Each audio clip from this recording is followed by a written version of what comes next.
I am Mudita, and welcome back to Satisfactory. In the last video, I built a new factory in the Eastern Dune Forest that produces one whole nuclear pasta per minute. I also automated a whopping 0.5 adaptive control units. The real craziness will happen in the next phase. To get there, I need 2 more space elevator parts. I'm going to start with the new factory in the rocky desert to make the magnetic field generators. Then I will head back to the Eastern Dune Forest, where I'll make another tower to pump out 2 thermal propulsion rockets per minute. Home sweet home. Today we're starting off near the hub.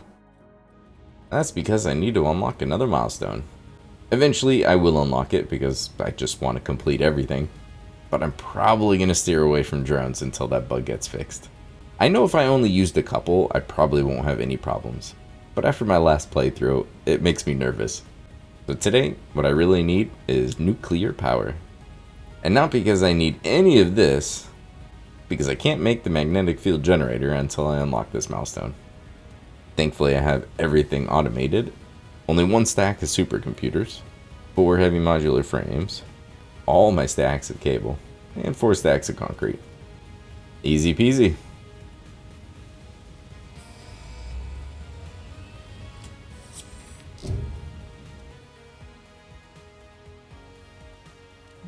Oh, the nuclear power I went into camera mode too quick. Radioactive nuclear waste. Fix It reminds you that any extra limbs resulting from exposure to radiation are also contracted to work on project assembly. Fix It also reminds you that willful exposure to radiation will not result in any bonuses regardless of how many functional limbs it produces. Project part number 7, the magnetic field generator, should enter production as soon as possible. Any unnecessary delays will be noted. Well, good thing I'm about to go make those, huh? That is all I needed to do here at the hub. I'm going to head down to my train station and head out to the Rocky Desert. The Rocky Desert is shaping up pretty nicely over here. I like the way things are looking, minus all the weird shapes and triangles in the background. Just pretend you don't see those. The thing I love about the magnetic field generator is the most complicated machine I need is the assembler. For the entire process, nothing needs more than 2 inputs. Just all solids and really pretty simple. I'm already making the versatile framework. Electromagnetic control rods really aren't too bad to make. The default is just stators and AI limiters, and then there's also 1 alternate recipe, but I'll just be using the default. So now let's go ahead and take a look at the spreadsheet. My plan is to make 4 magnetic field generators per minute. The parts you see highlighted in green are the parts that I'm bringing in by train, or they're coming from the train station essentially. The copper sheets are just coming from this factory, but that belt goes into here, and I'm doing all my balancing on the logistics floor in the train station. To make 4 magnetic field generators, I'm going to need 10 of the versatile framework. However, that factory right there is only making 4 per minute. They only require modular frames and steel beams, so they're fairly easy to make, so I'll just be making 6 more so I can make my target of 4. I don't need to bring in too many resources. It's only 24 copper ore, 232 iron ore, 96 coal, 80 quick wire, and 20 copper sheets, along with the 4 versatile framework I'm already making. Taking a look at the map right here, for some reason my cartograph mod isn't showing all my buildings. I have 3 available coal nodes here. I still have an extra iron node, which is normal, and that's more than enough. Copper is the only one that would be a little bit of a stretch, but I only need 24. So I think I can come up with a different solution for that one. So if the coal is going to be coming from over there, I'm actually just going to be siphoning off a little bit from this one because I'm not using the full miner. 2 things are going to be coming from the train station. The versatile framework are coming from this tower. And then the iron is going to be coming from right behind that tower. So I think right about here would be a good spot to put it. And none of the belts have to be too long. We've got the first floor foundations to work with. Similar to that factory right there, I kind of want to work around the tree. In the turbo factory where I had that little offshoot where I had all of my lifts kind of concentrated to one spot, which also gave kind of a longer stretch of belt, and it gave me a spot to put a whole bunch of the throughput monitors on each of the floors. I really liked the way that it looked and functioned, and so I want to do the same thing with this one. All the manufacturing will be done in this area, and then this little area right here will be where all of the lifts go up or down. Here's my thinking for this floor. It's going to be just the smelters, and I am going to squeeze one constructor on here because for the wire, I only need one constructor. I'm going to have the ore plug in back here, and that way I can do my smelting right here and leave the rest of this area for the load balancing. For those of you that are fans of sushi belts, I'm going to get good use out of them. However, this floor, I need to split the iron ingots into all of the different places, so I won't be using it on this floor. But just give me a floor or two, and we'll start using the sushi belts. Alright, so I need 4 smelters, and what I'm going to do is just give them all their own space. And so that means the closest I'd be able to put my very first splitter would be right here. Well, I guess I could move it back another meter, but I would really prefer the belt to end up right here instead of right against the foundation. So we'll put the first splitter there, which means that there's going to be one here and one here. And now I can grab my smelter and make sure I've got just enough space. I think that looks like that should work. Let's make sure. And in default mode, that connects perfect. 232 ingots across 4 machines, 58 for each one. And then I'm going to have one more smelter over here. This is the lone copper smelter. And for this, I don't even need power shards. I only need 24. Now for any of these middle ones, I would just line these up directly like this. Now the one thing I don't like about that is now this little arm clips into the foundation and it moves. If it was stationary, like if it was just part of this bottom piece, I probably wouldn't care. But the fact that it moves, not a big fan of clipping it. I should have plenty of space. I'm just going to set this one all the way out here. Even though this isn't my favorite, I still prefer it over having the little arm of the constructor clip through a foundation. We'll do wire and 48. The 232 iron ingots need to be split into 4 different places. 112 will go to the iron pipe recipe, 96 to solid steel ingots, 18 to iron plates, and 6 to cast screws. And here's the diagram to take care of it. I was only able to divide everything by 2, and so those are the numbers you're looking at. Since there's a lot going on, let's go ahead and pick a easier color. And let's go ahead and lay out all the mergers and splitters. Since 232 wasn't the easiest number to work with, what I'm basically doing is working with 256 and looping back 24. Or as you can see on here, it's 116 getting turned into 128 because I'm looping back 12. Same ratios. Normally, I would place the merger right here and just work in a straight line. But unfortunately, I just don't have quite enough space. So we are going to come all the way over to here and make the most of it. So here is the first merger. Here's where the 232 is going to plug in. From the first merger, I now need 7 splitters.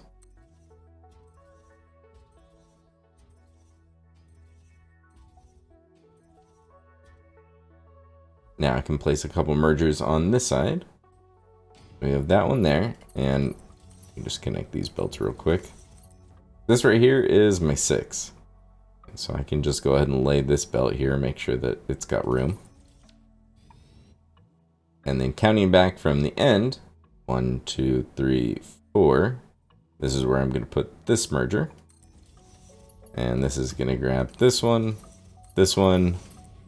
We can make sure all of these belts are in here. And that's the part that cycles back to the original merger. The 232 then becomes 256. And then we're just going to split that in half over and over and over again. 128, 64, 32, 16, 8, 4. And then that one, you just split it 2 and 2. Alright, so we need to make sure that we use 2 outputs out of all of these mergers. So if we grab this one right here, place a merger here. So this is going to grab 32 from this one and 64. Make sure that's a Mark II.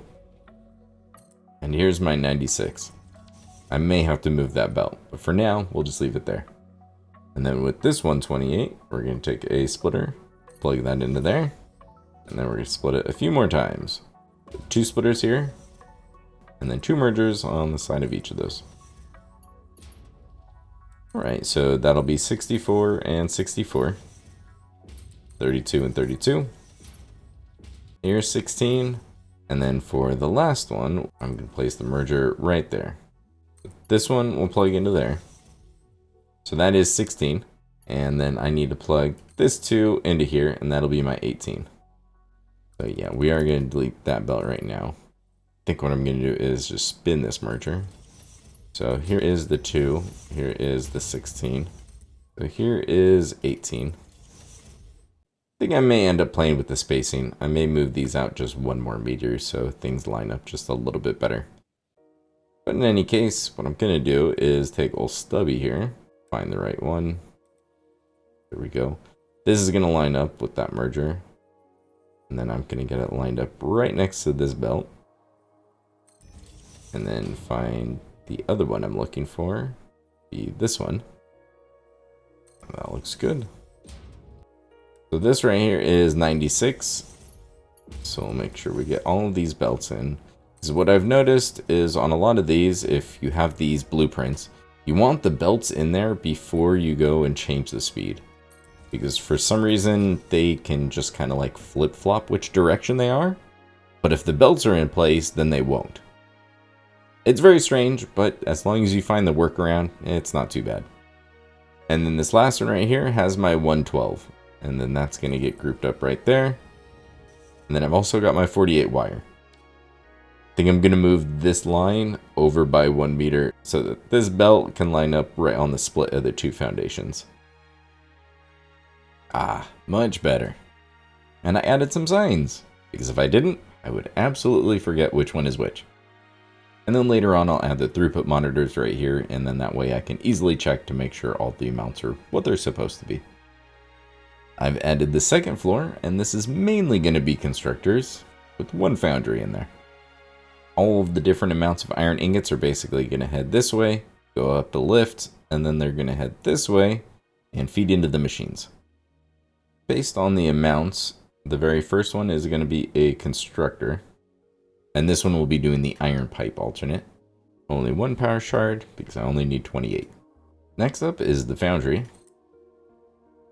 Using the solid steel alt, I can turn 96 of each iron ingot and coal into 144 steel ingots. And then I just need 2 last constructors. This first one will be doing the iron plates, a whole 12 per minute.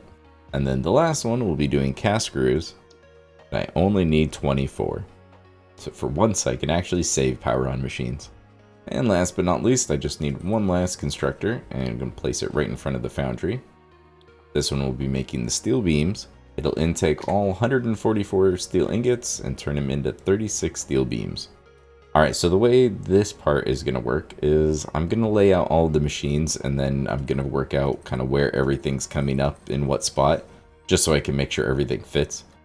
The idea is all the iron ingots will be coming from the floor below, and then everything should be lined up correctly so that, you know, the first one could just plug into there.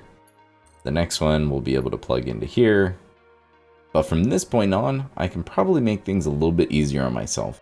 It was going to be easier to split all the ingots on the floor below and bring them all up on different belts. However, from this point on, most of the parts are all going to go to 1 specific recipe, and I won't need to do too much more splitting. Each one of these constructors are outputting something different. So instead of having 4 different belts head on up to the next floors, I'm just going to combine a bunch of them. And for that, I'm just going to grab a merger. And then that way, we can make sure we get the right amount. So 24 screws, so that can be a Mark 1. Only 12 iron plates. Now the beams are the one thing that are going to go to a different floor, and it's just going to be a little bit easier if I do this one separate. So that one is going to go off on its own. But these other ones, I'm just going to use a stubby instead of doing this. But I'm just going to combine that belt with this one. And then these 3 are all going to be grouped together, and then those will go up on their own lift. And I'll use the smart splitter to split it up to where it's supposed to go. Let me go ahead and add that next floor, and I'll show you. On the 3rd floor, it's going to be all assemblers. Actually, both the 3rd and the 4th floor are all assemblers. This floor is going to have 4 of them. And the way I'm going to fit these in Gonna line this one on the split of the two foundations. This one is going to be centered in the very middle. And then this one will be on the split of these last two foundations. There's these three, and let's set the recipes real quickly. The very first one is going to be my AI limiters, underclocked to only 4 per minute. The second one is using the default reinforced iron plate, and I only need 2. The third one is making the stators. This one I do need 1 power shard, so I'll need 6. And then for the fourth assembler, I'm actually going to put this one sideways, and it's going to go up here. I could have rearranged this in a whole bunch of different ways, but I think this will work out pretty well. This last one is going to be making modular frames, and not 2.4 per minute. We'll be making 3. To make these, I need the reinforced iron plates, and then the iron rods from the floor below. So the reinforced iron plates are just going to come from this machine. So that part's sorted. And then as far as the outputs, I'm going to do the same thing. I'm going to place a merger here. And I'm going to go ahead and combine the AI limiters, the modular frames, and then this one, well, it is going to go this way, but chances are I'm going to need to go up and over the belt that's going to go here. So let me get this input belt in here first, and then I can finish that part. Alright, so I'm not exactly sure where they're going to go, but we'll just put this as a placeholder. The wire will come in through here, and at some point, I'm probably going to have to put some stubby lifts in here to get them up and over to the right place. But I need the wire to go to this last one. So the wire is all going into stators. The steel pipes, however, are going to go to 2 places. And that's going to be the one bit of load balancing I get to do up here. Steel pipes go here, and then also the modular frames, because I'm not making rods. I said the rods were coming from the floor below, but I knew that I'm not actually making any rods. No, I need the good old steeled frame. I'm surprised I haven't used this one yet. Sometimes it's really nice just having multiple recipes be able to share the same parts. So let's go ahead and delete that. And now select the correct recipe, the steeled frame. There we go. And I get to save my power shard. Alright, so for the very first one, the copper sheets and the quick wire are actually both going to be coming from the train station. And because I need 80 quick wire, 20 copper sheets, all of that fits easily on a Mark II belt. I'm going to bring them all over on a sushi belt. So I'll place a smart splitter here. And then to make sure that nothing ever backs up, I'm going to use the same speed belt that they're coming in on. Even though the copper sheets only has 20, it'll just make everything run smoother if I use Mark II for both. And now it doesn't matter which one you set, so we'll just do copper sheets on one and quick wire on the other. I don't think I even need the smart splitter. I think that I could just have one belt go straight into the assembler and it'll just work. I've seen people do it, but for whatever reason, it just feels wrong and weird to do. Maybe one day I'll be that adventurous, but for now, the machine has the 2 inputs and I'm just going to use it. The iron plates and the screws are going to be coming on a sushi belt. And that belt is probably going to come around somewhere right along this center line, I think. So what I am going to do here is line it up right here. There we go. So yeah, this is where we'll redo that belt for the wire. Alright, so this machine gets 2 of these inputs. Oh, and I forgot, I need this to be a smart splitter. So even though I've used 2 of the outputs, if I just hold control, I can still swap it from a splitter to a smart splitter. And now I can change it to iron plates, screws, and out of here will be the steel pipes. Alright, it's easier to have the one belt go up and over. So I'll put a little stubby here and then the counterpart. And just get this lined up, I guess. Make it even easier. Only 48 wire, so it can be a Mark I. And that's how it will get fed into the machine. Out of here is the steel pipes. But like I said, we need to split those up. 18 one way, 10 the other. We reduce it, we still have 9 and 5. So splitting something 14 ways, there's going to be no way around it. You're going to have to loop something back. So I think I'm going to go the easier route, and I'm going to split it 16 ways and loop back the 2. So if the steel pipes are coming out of here, we're going to start with a merger. Then we're going to switch to a splitter. But the way I want things to line up, I Gonna switch this splitter to be in line with that input. And I'm now realizing that I think I actually need more space. So what I'm actually gonna do is replace that one right next to it. Well, not quite, actually. I don't like them that close. So instead of them being as spaced out originally, I'm going to move them a little bit closer, and this input is going to be right on the split of the foundations, because that'll give me some better spacing for this load balancing. I'm going to do the same thing with that one to keep it all even, but I'll rearrange that in a second. Alright, so the very first splitter is going to go right here. And if we're going to split it 16 ways, that's 2 to the power of 4, so I just need 3 more splitters. And then I'm just going to need, I think, just 2 mergers. And then 1 here. Alright, let's go through the belt work. There is going to be 28 steel pipes coming into here. I'm going to end up looping back 4. So that 28 is going to become 32. We split that in half. So here is 16. Here is 16. Split this one in half. Here's 8. The other 8 is going to go to that last merger. So for that, I'm just going to do old stubby. And connect those two. With this 8, we're going to split it in half. So here's 4. And then this 4 right here is the 4 that needs to get looped back. And so again, we'll just do old stubby. Place a belt there.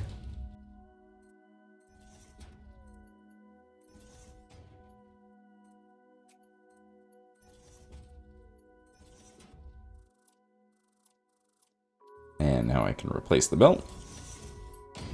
So that's the 4 that got looped back. And then with this 4, we just split it in half. So there's 2 and there's 2. So here is my 10, and that's going to plug right into there, which is the 10 steel pipes I need.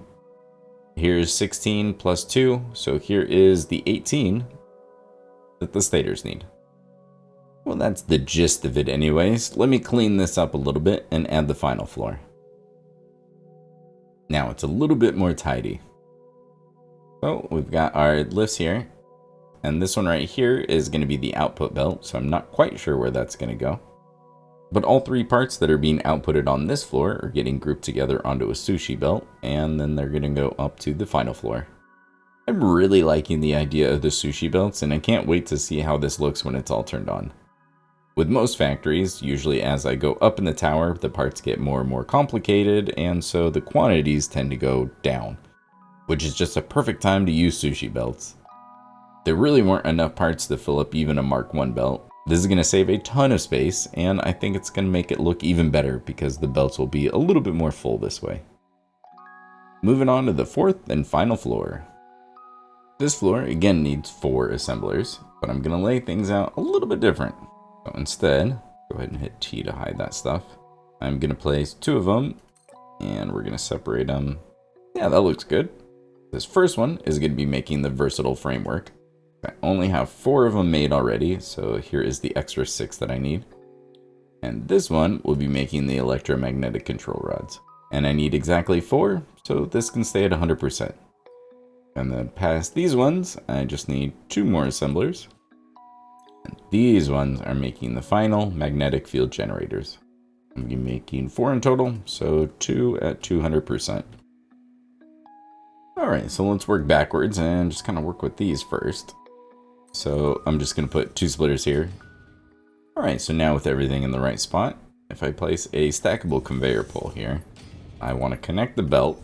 For whatever reason, lifts are a little bit weird now. And now if I connect it to the belt and into the machine, my nice little lift. Alright, so now the inputs are set. So if we take a look at the inputs real quick, the electromagnetic control rods are coming from right here. So I'm actually going to let this one plug into the bottom one. And the reason for that is I'm going to place a merger, and this one I'm going to go ahead and lift up. And that's going to plug into here. And then this one right here, I think I'm now realizing that I put these assemblers too far forward because I'm going to want, well, a sink to go in this corner.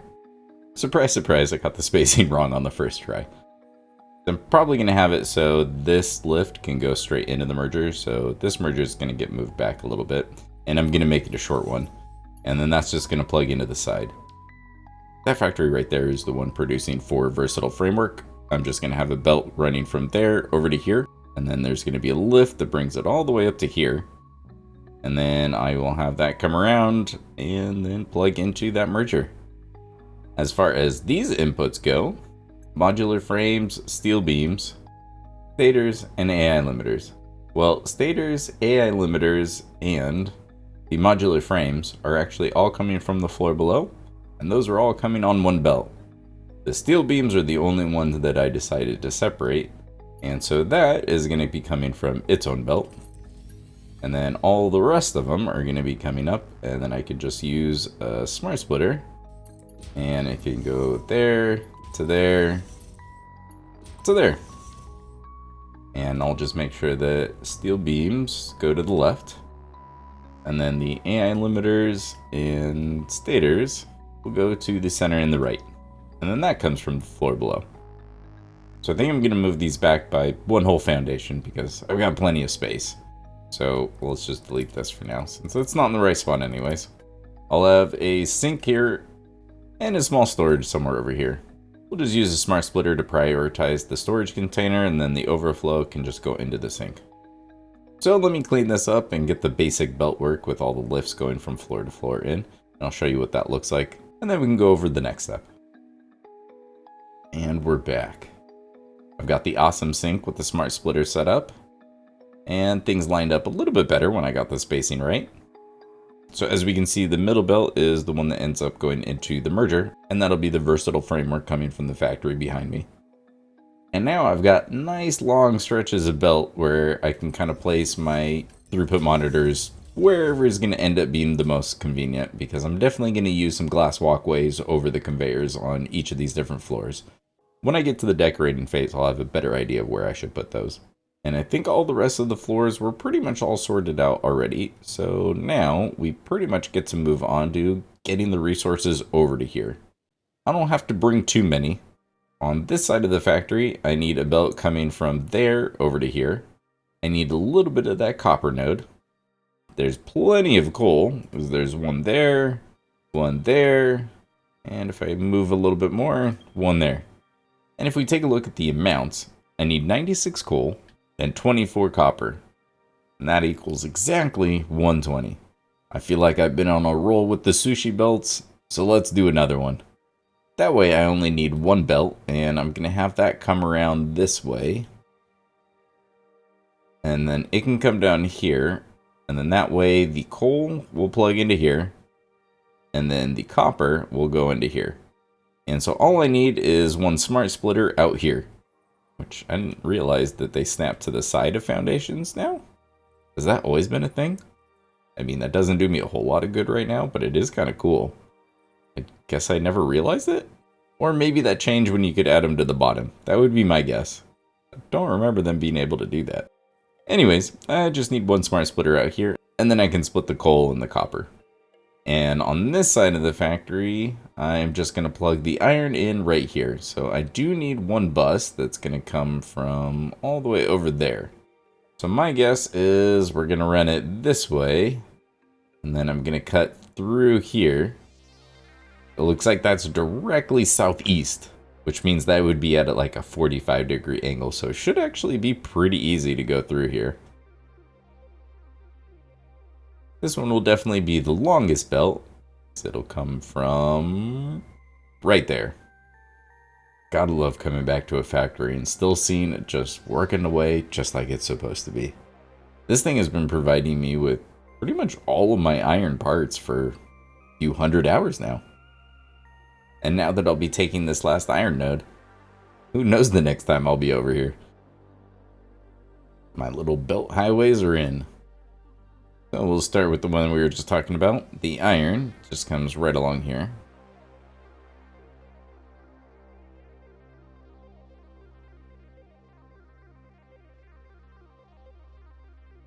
And there we are.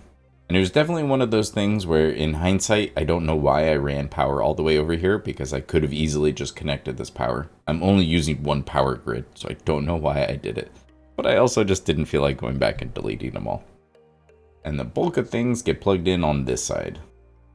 Here's the one smart splitter I need, so there goes the coal to the right, copper goes straight forward.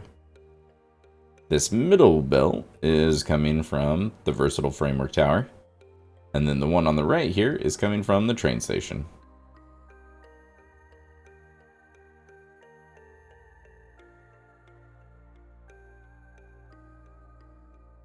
I still had some extra spots over here, so instead of having to mess with more walls over there, I just added it next to this one. And both the copper sheets and the quick wire are going to come along this belt. And now that we're over here at the train station, I think that is what I want to work on next. Thankfully, I've got exactly 120 copper sheets left over right now. Getting 20 out of here is really pretty easy. Now I just need to figure out, where do I get 80 quick wire from? Well, would you look at that? I have exactly 80 quick wire sinking over in my electronics factory. Who could have seen this coming? And I even have a train that's already running from here all the way over to the Rocky Desert. That's where those computers are going. So thankfully, I can just add the quick wire onto that exact same cart, and then I'll just be able to add a smart splitter on the other end, and I'll be able to split this off easily. And thankfully, these quantities are really low, so I don't have to worry on that end either. The only tricky part about this is that I actually have two trains already using this train station. The first two freight platforms are going to a train that's going to the Rocky Desert. The second two freight platforms are being used for the turbo motor factory. The only reason why this gets a little bit complicated, I'm already using one freight platform to move quick wire. Which means when the turbo motor train comes here, and if it has empty space on that very first freight car, it will pick up the quick wire that's in that one along with this one, because it's just told it needs to pick up quick wire here, and both of those freight platforms are going to be set to load. Thankfully, I already know that that train isn't using its very first car, so I have two good options. I can delete that very first car and replace it with another engine, and then it physically can't pick up the quick wire because there's nowhere to put it. So instead of adding a second locomotive, because I don't really need it and it's just going to add more power even though I've got tons, but what I can do is just completely fill up that freight car with a part that I'm just never going to use in that train. And a really easy one that I almost always have lots of is concrete. So I'm just going to load the turbo motor's first freight car with just concrete. And then when I come over to a train station, I can come over to timetable, and I don't actually have to find the train. I can just find it in here, edit timetable. And then I'm going to go through each one of these, and then I'm going to make sure that it never has a place to unload concrete. So rubber and plastic, well, what I can do is just add both of those. We'll just make sure it's picking up what it needs to. It's never going to drop anything off there. We go to electronics 2. Same thing. So it already has silica and quick wire. Unload none. Perfect. And then where it is unloading, I need to add everything. And then we'll make sure it's never supposed to load anything. And there we go. So now that concrete isn't listed in any of these, it's never going to drop off that concrete. And that freight car will just always be completely full. And that way, it'll never actually have room to take the quick wire that's going to be in this freight platform. If you run into a situation like this, just replacing it with a locomotive is probably the better option, especially if your trains are longer than this, then there's a good chance you need it anyways. But for me, I think this solution will work out just fine. And there goes the train to go get some more quick wire and computers and plastic. So let's just go ahead and go upstairs real quickly. That freight platform empties into a smart splitter, and so now I'm just using all three outputs, plastic, quick wire, and computer. And they just go into the appropriate storage containers, so we're just doing some basic balancing here. Since I need 80, it's 120 going into a splitter. Using all three outputs, we've got 40, 40, and 40, and there is my 80. Similarly for copper sheets, we've got 120, 40, 40, and 40. We just split one of those 40s in half, and there is my 20. And there's the first sushi belt of the factory. Looks good. So all of the inputs are turned on and being sunk right outside the factory. So even the copper ore, instead of waiting for the ore to show up over here, I'll be able to just delete the sink and it has a much shorter journey to go. And then pretty much same thing on this side. I only needed one sink, but I just added two for some reason. For the versatile framework, it got to be a really short belt that didn't need to go far at all. For the copper and the coal, that just comes around this building. And just use some small frame pillars to try to give it a little bit of support going around this bend. And then with this section, I just went up and over the coal belt that's already there. And right here is where we're merging the coal and the copper. And if we come right over here, it's the tiny bit of balancing I needed to do. This miner is now putting out 174. Originally, this thing was just putting out 150 because that was a Mark II miner completely overclocked. And that is making all of my copper sheets right now. Now that I have Mark III miners, I was able to upgrade it, throw one power shard in there, and then I wanted the 150 to be able to continue on.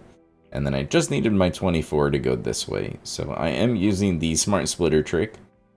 Since this is not a full belt at all, I have a Mark III and then a Mark I belt to limit it down to 60. And then I'm splitting that in half. So 30 of it goes back and merges up with the rest of this. So now I have 144 on here. And then with this smart splitter, I'm doing the same thing again, but now I'm just limiting it down to a Mark II belt. So here's 120 and here's 30. There's my 150. And then the overflow is set to go this way, which is my 24. I've brought all of the different pieces to the puzzle together. Now I just need to run power throughout the factory and give it a little bit of decoration. The save is currently at 249 hours and 33 minutes. Welcome back to my new magnetic field generator factory. That'll be producing a whopping 4 per minute. So as you can tell, I didn't quite stick to the same theme as all the rest of the towers in this area. I just felt that it was just too much gray already. Don't get me wrong, I do like concrete, but there was enough of it already. I was glad that I used the copper finish over at the Copper Sheets factory, and that kind of spiced up the area a little bit. But I just didn't want to add more and more gray. So instead I went with windows. And still some gray. Wanted to keep some things in theme with the area. So I went with just the bare concrete foundations on each floor. And then to separate them, I just used the windows. But to add the depth, I used the roofs on both the top and the bottom. And then in just the very center is just a normal window. And then to separate each floor, I decided to make this just a simple blueprint where it's just one foundation, and then that way it's really flexible. But when you have it as a blueprint, it will snap to the outside. Like normally, if you manually place them, they would be clipped halfway into the foundation. And most of the time, that's actually the look that I want. But this time, I wanted them to stick out a little bit more, and having them as a blueprint makes it even easier. I think the design makes it look a lot busier than it is because it's really pretty simple, and you can probably tell why. It only took me 2 hours to do all of this. For the entrance here, I've just got my stairs and decided to use the copper finish because it really does match well in the desert.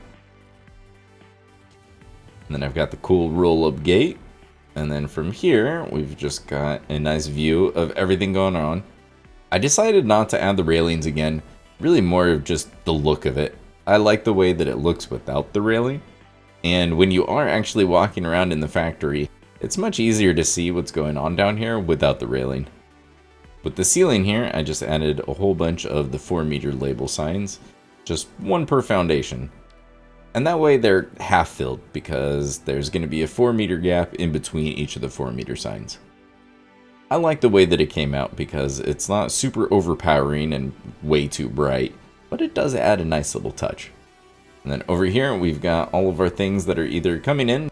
This one is the copper sheets and the quick wire, so that's going to go up a few floors. And then everything else here are pretty much the copper ingots. Those come up to the constructor floor and head on over to here.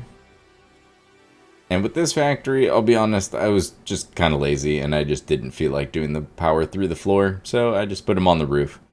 Since there's so few machines, thankfully there's just not a lot of cables. It doesn't look too bad in my opinion. The assembler floor is using the same patterns for all the lighting and whatnot, so it looks pretty similar. And then the final floor is pretty much just all glass. I feel like I always have at least one factory where just the entire top floor is just all glass. And hey, in the right spots, you get a pretty good view. Let's head back downstairs for my favorite part. Watching this thing come to life. I'm going to start with the iron, then we'll go to the other side of the factory and get everything else sent in. And here we go. And on this side, I can just delete it all at once.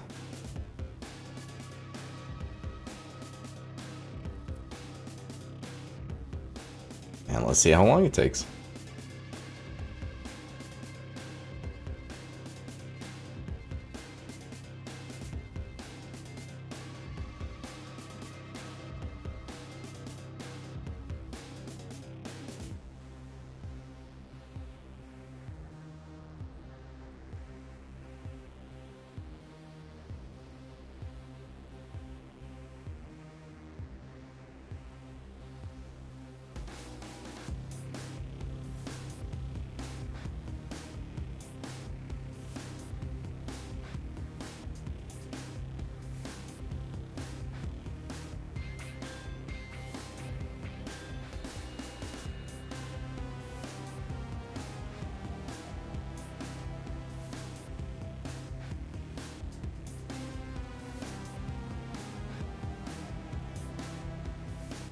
There we go. My first 4 magnetic field generators of the playthrough. Did I set up my sync correctly? I did. I've gone up and down the floors, and all the machines are staying on at 100%. All the throughput monitors are reading exactly what they should be. This factory is up at 100%. I need 500 of these, but just the fact that this factory got turned on before my thermal propulsion rockets, which I need 250 of, and I'm only going to be making half, I really don't have to worry about these being done in time. I know they will be. And that is 3 space elevator parts down, only 1 to go. And of course that one is by far the most complicated, but I did do a little bit to prepare for it, so it's not really going to be all that bad. Let me hop in my train, and I'm going to head it back out to the Rocky Desert, near where my aluminum and the thermal propulsion rockets are. So I just so happen to make a couple extra of those thermal propulsion rockets, just for this. On my way out to make the new factory, I decided to stop here at the electronics. I want to see how we're doing. Alright, made some decent progress. 216 out of the 500. Almost halfway. I think the next factory is probably going to take longer than this first one did. But just to make sure, let's just throw the loops in there.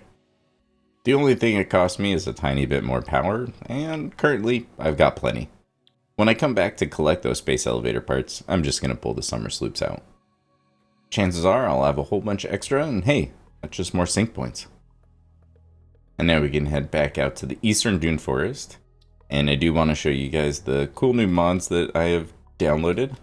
So one of them lets me extend the camera. And so now I can get, well, inside it's a little bit chaotic. But once we get outside of a factory, I think it's a much better look.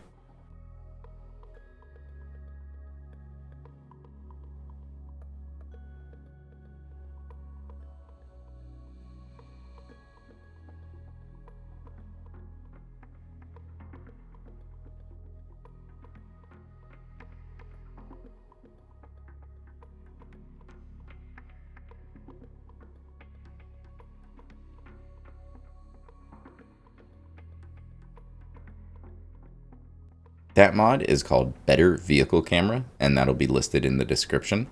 The other one I downloaded for trains lets me get an interior view of the train. And I really like it. I think it's really cool. And you can look around and everything. But while the train is actually moving, I kind of have a feeling that it is going to induce even more motion sickness than the train already has in the past. So I'm probably not going to use this view. If I do use this camera mode, I will give you fair warning. So if you do suffer from motion sickness, you can just skip ahead. Now that we're on location, let's go through the spreadsheet. My plan is to make 2 thermal propulsion rockets. As I've done in the past, I've highlighted the things I'm going to be bringing in by train, or in some cases, 2 of them are coming by the nearby factories. The modular engines are a slightly darker green because I am bringing in some, but I'm only bringing in 2. I need a total of 5, so I'm going to have to make another 3 here. The 2 most complicated parts of this are the fused modular frames and the turbo motors. And I decided to plan ahead for this. So the factory here on the right is making a total of 3 turbo motors. If I split off 2 for this new project, that'll leave me 1 going to my storage and dimensional depots. And honestly, I think that will be more than enough. The same thing with the fused modular frames. I'm making 3 in total, but to make that nuclear pasta, I only need 1, and I'm currently sinking 2 per minute. So I've already got the fused modular frames, the turbo motors, and 40% of my modular engines taken care of. I really won't need too much. The biggest thing I'm going to need is iron ore, and well, there's tons of it in the world. I'll need to bring in a little bit of rubber, copper sheets. The nitrogen gas and the aluminum ingots are, well, right behind me. I'm just going to be able to get all of that from right down here. Pretty much everything is either nearby or coming from this train station. So I'm just going to keep this one nice and close and build it right here. Now I've got some foundations to work with. This first floor is going to deal with the smelters. And I've got a little bit of a logistics floor down here. And I'm not quite sure if this is going to be enough space if I do actually need it. So I may even go 1 foundation above this. Because I don't see myself needing to do a whole lot of belt or pipe work down here. There's just the 1 nitrogen pipe and that'll be easy. And then as far as other belt work, I might have a little bit to do. And that should give me plenty of space to work with. Alright, so on my spreadsheet, I decided to kind of break things up into floors again. So this very first floor is just the smelters. And then the next one will be constructors, and then assemblers, and then we've got the manufacturers and blender on the very top floor.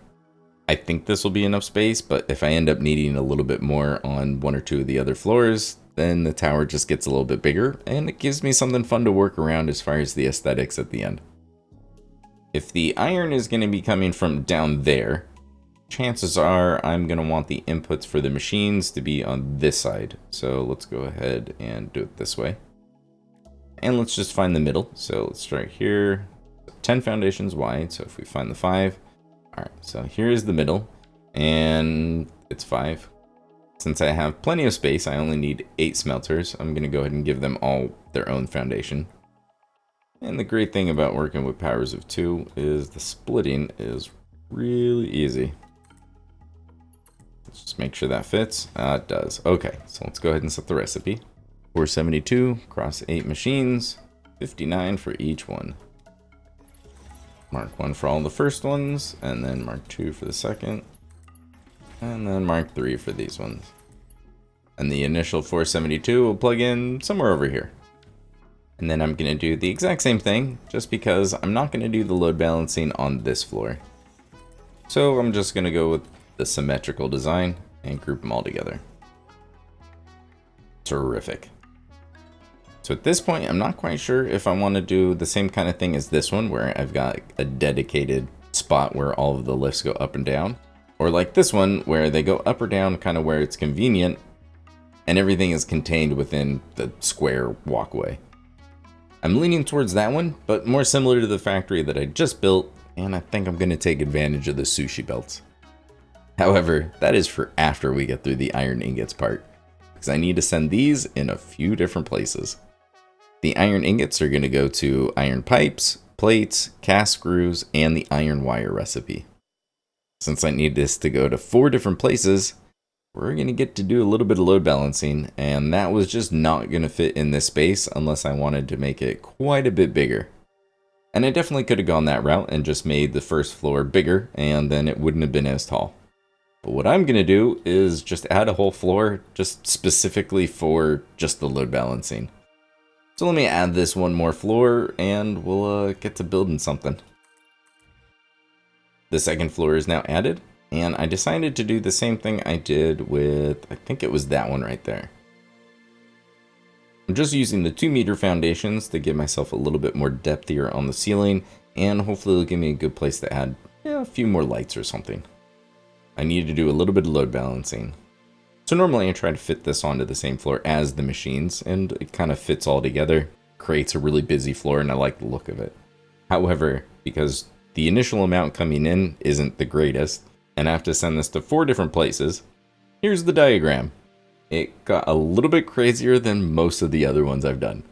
Now for all of the numbers, all I could do was divide by 2, but that's still easier numbers for me to work with, and so that's what you're seeing here. I think what I want to do is use this side as my item elevator. That means I want the 4 outgoing belts to come out this way. So I want to start all of the splitting on this side. Even though this is a bit of a monstrosity, I should have plenty of room going this way, so I don't need to start it too close to the edge. I think if I start it right here, I should have plenty of space. So here is the first merger. And then I need 5 splitters in a row.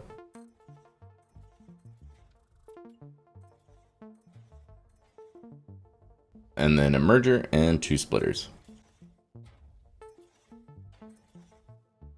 Let's work with the left side of the main row of splitters first. So we're going to place a merger to the left of the second splitter back. We need 1 merger.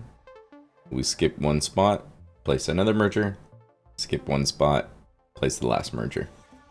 And then for the very last spot, I'm going to push it all the way to the edge. And then in line with that last merger in the main row, we're going to place 1 merger here. Alright, now I know I normally place all of the splitters and mergers, but to get the spacing right, I'm actually going to start doing a little bit of the belt work here. As I mentioned, all of the numbers are divided by 2. So instead of 236, the initial amount is going to be 472. I'll be looping back 8 in total to bring that up to 480. But to make sure that I don't have any issues, I'm just going to make this a Mark V belt. I'm going to have 480. If I divide that by 3, that's going to give me 160 on each one of these. So 160 here, 160 here. And this 160 needs to go into a splitter. But to get the spacing right, I am just going to place that there for now. And then from here, we're going to split this a whole bunch of times until we get to that 5-way split at the end. We've got 80 and 80. 40 and 40 should make this 200. 20 and this is going to be 20. 10 and 10. So here's 210. And then with the 10, we're doing a 5-way split. So that's going to be 12. Split that in half. We've got 6 and 6. This is the part that loops back. This part will go to probably the last merger I'm going to place basically. So we'll just do that for now. This one needs to go to this merger, but I really want this 216 to be able to go out nice and smooth. So instead what I'm going to do is place a conveyor pull. Actually, I think the stackables be a little bit easier. So normally 1, 2, 3, 4 is the normal spacing, but I'm pretty sure that's going to clip ever so slightly into that belt. So instead I'm going to place that one here. And then I'm just going to do the same spacing on this side just so they look the same. And I'm going to place a belt here just to make sure that it actually has the right connections. So I want to connect to the belt first and then spin it around. And I'll get both a stubby and kind of squished in there where it gets rid of the accordion. And just barely misses the belt. Now I can replace that one. There I go. And this is going to be the 8 that loops all the way back to that first merger. Alright, so now that I have that part done, let's work on this. So let's start with this one right here. This is going to be a splitter. And I know that I'm going to have 2 of these parts that are kind of looped back. And let's see, so that's 1, 2, it takes up 3 meters. So if I just go another 1, 2, 3, that should be perfect spacing. That's 20 going into that splitter.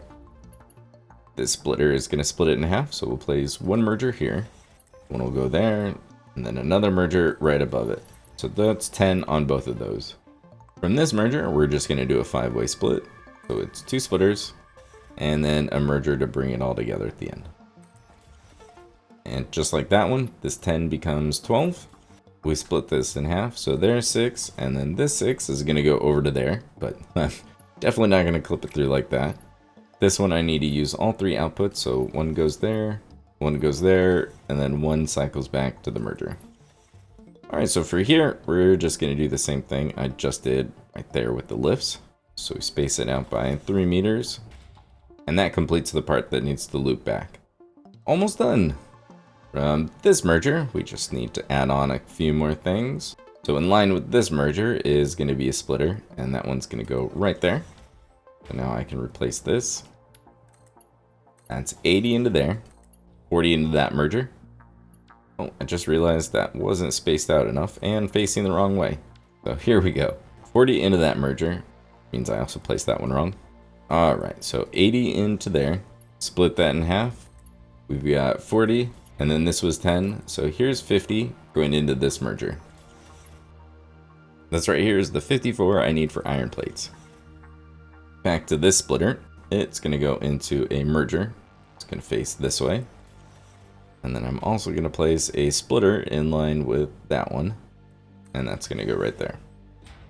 That 160 from the very first splitter is going to go into there. We split it in half, so we've got 80. And here's the 80 for the iron wire. With this one, we've got the 80, and this has 40.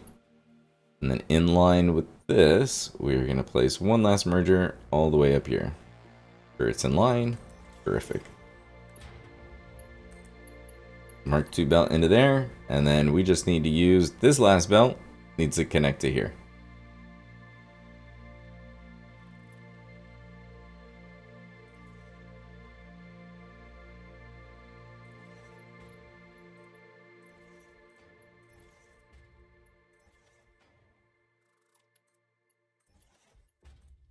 And last but not least, there's the 122 I need for the cast screws. Just a little bit of chaos, but I like it. And I'm actually kind of glad it has its own floor now. So let me add one more, and then we can feed all of these amounts into the machines. I added my handy signs because I will absolutely forget which one is which without it. And we've got a new floor. And for this, I need a total of 9 constructors. This floor may end up getting a little bit bigger. Go ahead and center them. I think, if anything, I'm going to have to add a little bit on this side, but that's okay. But because I need a whole bunch of recipes, let's just place all the constructors. So here is my thinking of the way I should do this, because I want to try to keep the belt madness down to a minimum. So if this belt is the one on farthest on the left, that means it's going to go up here, and then it would be easiest if it went all the way down the line, and then went into these constructors, and that's kind of how I went in order. So if 80 is the first one's on the left here, that would be the iron wire. 144 across 3 machines, 48 on each one. We'll just make those copper. So next up is 122, which would be cast screws. 488 across 4 machines, 122 each, and then the last 2. The next one is the 54, and then the 216. So 54 is iron plates, 36 for these. Good old iron pipe recipe. It does use a ton of iron, but not having to bring in any coal is just so convenient. I'll be making 54 of those. Inputting these is going to be really easy because the first 2 are just going to be singular belts. So they'll be able to come in like this. The cast screws are using 4 machines, so that gets load balanced like that. And then we've got the wire, which just needs the 1 splitter. And yeah, I've got plenty of room to bring the belts in, so we're good on that side. The other side is where it's going to get a little bit trickier, and really only for one part, and it's the screws. This is where I'm going to start to use sushi belts, so I'm going to place a merger there, and these 2 are just going to get grouped together. That's the steel pipes, the iron plates, and then I'm also going to group up the wire. All of the wire is going to one place, and so I'm going to group all of this together, which actually, yep, Mark 1 belt works fine. Okay, and then I'm going to have that come all the way across, and that's going to plug into this merger as well. The rest of it I need to do a little bit of belt work with. I need the cast screws to go to 2 different places. The majority of them, 416 are going to go to the copper rotor alternate recipe, and then I need 72 of them to go to the reinforced iron plates. So I could group them all together and then split it off, or I could just work with one of these machines, because each one is outputting 122. So out of this 122, I'm just going to siphon off the 72 that I need, and then group up the rest of them, and those will go together for the rotors. I'm thinking I'm going to need just a little bit more space here. And here's the diagram. So again, I was only able to reduce this by 2, and that's why you see 61 instead of the 122 that's actually coming out of this. So we'll start with a merger, because instead of working with 122, it's going to be a lot easier to work with 128. So I will be looping back 6. So then this will end up being 128, and good old 128 is a power of 2. So now I just need 6 splitters in a row.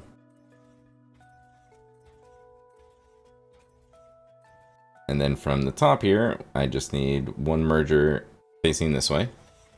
And then we're going to skip that one, and this merger is going to go right in line with this one here. On the other side, I just need one more, and that one is going to go right in line with this splitter. That's all the mergers and splitters. Let's go ahead and do the butt work. 122 into the merger. After we loop back 6, this will be 128. Split that in half, we've got 64 and 64. 32 and 32. 16, 16. There's 8, and there's 8.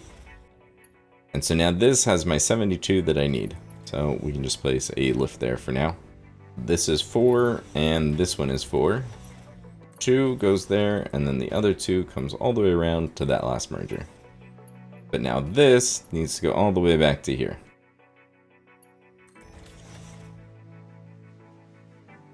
Now I just need to group up these 3 and the output from that merger, and that'll give me the 416 I need for the rotors. And here things look a little bit more straightened up. Decided I wanted to see the belts more instead of having it go straight over all the rest of the splitters. Makes the area look a little bit more fun. There's the wire going all the way over and then plugging in. So we've got our sushi belt of the wire, the plates, and the iron pipes. And here I have 2 belts of different amounts of screws. Now we're up to the assembler floor. So I made this a little bit wider, but not quite as wide as that floor, because the assemblers do need a little bit more space. There's not a ton of belt work, and I could have gone up with a lot of it and saved a little bit of space, but I like seeing it all move around. You'll see in a second. So let's find the middle point again. 14, 7, and 7. All right. Although I don't think I'm going to put these in the very center. The way I'm going to space these out, I'm going to go from the center point and then move it over 1 meter so that the input is right in line with the split of the foundations. And then this one is right in the middle of the foundation. I'm going to do that for both sides. And I need 8 in total, so thankfully this gets to be nice and even. Now normally if you hold control, they would snap together right there. But again, I don't really like that spacing, so I'm going to move it over by 1 meter, and now that's a lot better. There's 1 half done. The difference with this half, however, the last 3 are actually going to get rotated 180 degrees.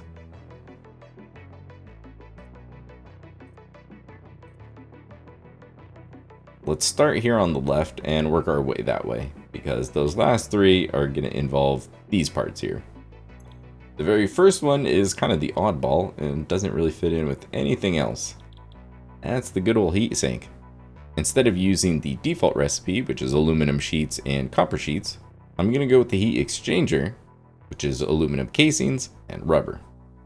And I need 12. Both of these are going to be coming in on a sushi belt together. Next up is the reinforced iron plate, and I'm using the default recipe, and I need a total of 6. Assembler number 3. This one is going to be using the copper rotor alternate, and this one machine is going to make 24 rotors. Assemblers number 4 and 5 are both going to be making stators. I need 18 in total, so each one will do 9. And now we get to the ones that are spun around. So this first one is going to be making my motors. Default recipe, just the rotors and the stators. This will be making 9 motors per minute. And the very last 2 we'll be making smart plating. Each of these are going to be overclocked to 150%, so I make 6 in total. Alright, so that is all of the recipe set, and some of this is going to be really easy. Alright, so let's kind of work, well, I guess in the middle. It's going to be the easiest way to start here, I think. So the motor here needs rotors and stators. Well, that is all of the stators. They are only going to motors. We can go ahead and place a merger here. And then that is going to feed right into there. The next thing is the rotors. Now, the rotors, I'm making 24. 18 of them are going to go to the motors. 6 will go to the smart plating. Well, those numbers are really nice and convenient to work with. All I need is 2 splitters. And we'll go ahead and put that splitter there. And then 1 merger. Place that right there. This is outputting 24. So 12 and 12. So here is 12, which is what the motors need. And here is 6, which is what the smart plating needs. Well, this is where the spacing kind of bites me.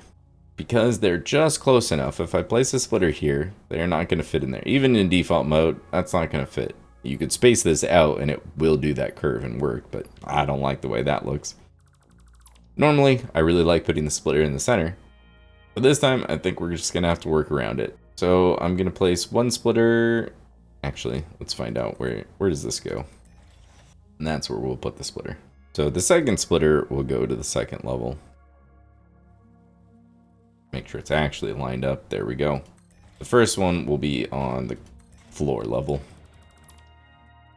There we go. There to there. And then for this, we'll just place a stackable conveyor.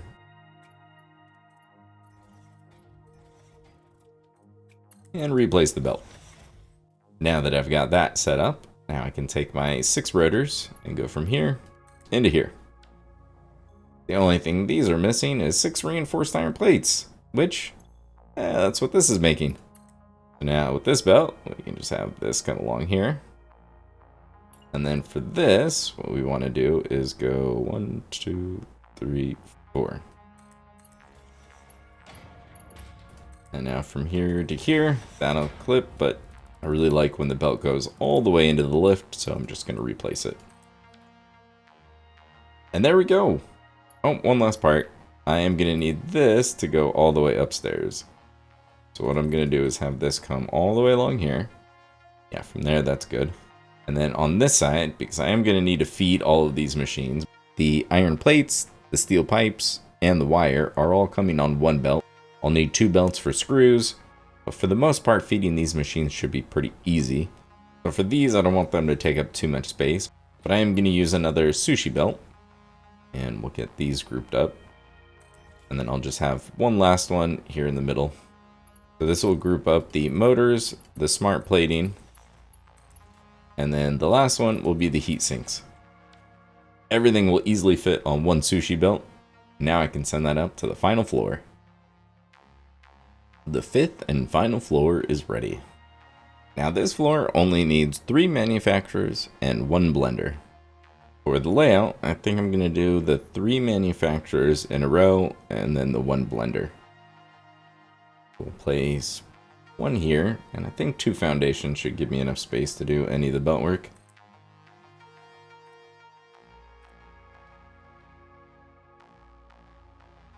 And then for the blender, yeah, that looks like a good spot. Let's add some recipes. Forward the blender. This is going to be making my cooling systems, but I'm going to be using the cooling device alternate. Now the big difference is the default uses the heat sinks, rubber, then you need water and nitrogen.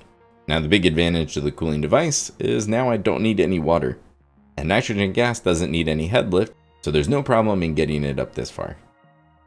And this will be producing 6 per minute. The next 2 manufacturers are both to be making modular engines. Overclocked to 150% because I need a total of 3, so each one will make 1.5 per minute. Which means my very last one is making the Thermal Propulsion Rockets. Overclocked to 200%, I'll be making 2 per minute. A lot of the belt work at this point is going to be plugging things in from point A to point B. The only tricky part is going to be the fact that I'm using some sushi belts and that I need the motors to get split up. But it's actually going to be pretty easy. One of the sushi belts, let's say it's going to come in right here. The blender here is the only thing that needs heat sinks. So with this one, I'm going to set to the right, heat sinks. Forward is going to be any undefined. And those are going to feed right into there. And then that sushi belt is going to continue down to this spot right here. And so let's go ahead and connect these. And then from here, we're going to say motors are going to go to the right. And now with the motors, I'm going to place one splitter right here. That's all I need. Because the modular engines, each machine needs 3. So 3, 3, and the blender also needs 3. So this became way easier than I thought it was going to be. And then the last thing on this sushi belt, we're going to go ahead and put right here in the middle, and it'll go on the second level up. Because the smart plating is also going to be on this belt. So that means for the center output, we're going to put smart plating. And because this gap is just a little bit weird to work with, easiest thing is just to find the right little stubby here. That lines up. So one belt there, one belt there. And then I just need some stubby lifts over here, and then we'll just need one more belt, and that will input the rubber. The rubber will most likely come in on its own belt. For the turbo motors and the fuse modular frames, I think the easiest thing to do would be to just group those together at some point and bring those into the factory. So they will absolutely be on a sushi belt. So if I just place a smart splitter here, we can have one of them go there, the other one go there. Again, like the last factory, I am positive I could use just one belt and feed both of the products into there, but it just feels weird. The other two parts are coming from here and there. So for these, I can just easily group up. We've got our modular engines. Those will head down this way. And then we've also got the cooling devices. The one on the right will go to the close input, and then this one will have to go to the next one. I'll probably stretch this out so the belts can travel a little bit longer and I can see the parts moving around a little bit more. Obviously, one last major part is going to be to add the sink. So there's going to be a sink somewhere over here, and then I'll also have probably the storage, probably right here. Since this is going to be the item elevator lift, it's probably where I'll try to squeeze in the personnel elevator also. There we go. Something like that. I extended this part right here just by a little bit, especially because I'm taking advantage of the sushi belts. I didn't need too much space to be able to bring everything up. So let's start at the very bottom and work our way up, and hopefully that will make a little bit more sense. Coming from the train station, I haven't gotten any of that set up, but right here is where it's all going to plug in, come down, and then head on into the factory. Obviously, the pipe is going to be carrying the nitrogen. And if we come in here, we've got just a little bit of load balancing that I needed to do. Alright, so let's go through how all of this works. It's not complicated, I promise. The initial belt coming from the train station is going into a smart splitter. If we face the smart splitter, it's a little bit easier. So to the left and center, copper sheets, modular engines, and then undefined is going to the right. I'm going to group up the modular engines and the copper sheets, and those are going up. The undefined are going along here and going into another smart splitter, because all that's left should be the aluminum casing and the rubber. I'm going to split off the aluminum casing. The rubber is going to go here and do the one little bit of load balancing I needed to do.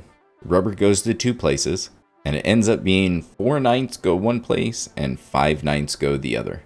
To do that, it's pretty simple. You just split this in thirds, and then with one of the thirds, you split that one into thirds. This one gets 2 of them, so here's my 5/9. This is 1/3 plus 1/9, so here is my 4/9, and that is getting grouped up with the aluminum casing. So I split off the aluminum casing, and then I'm recombining it back onto a sushi belt, just with the correct amount, and this one belt is what I need to make the heat sinks. The other rubber belt goes all the way to the top floor to help make the modular engines. And then this belt right here, I believe, is where the iron ore is getting plugged in. And then this right here is where I'm going to plug in the belt that has the turbo motors and the fused modular frames. Let's go ahead and go upstairs. The elevator ended up fitting in pretty nicely in just the very middle spot right there. And then I've got my glass walkways so you can go to either side. All in all, the factory came out fairly compact, and I think it looks pretty good.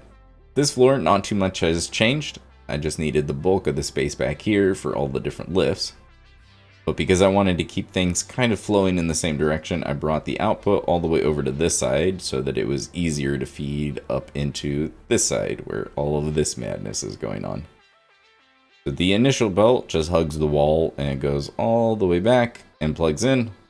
We do all of our ratio splitting, and then we've got our 4 belts that then go up to the next floor. Up here is the constructor floor, and this is where I needed to do just a little bit of load balancing for the screws. And then here is the one new addition. This belt is the 416 screws. What I wanted to do was take the lift. This is a sushi lift. It has the modular engines and the copper sheets on there. So what I wanted to do was siphon off just the copper sheets, get them added onto the belt that they were going to need to go to. And so now this belt has all of the screws and all of the copper sheets it needs to make the rotors. And then that goes up onto the next floor. And the only thing left on this one is the modular engines. And we head up to the next floor where we have the assemblers.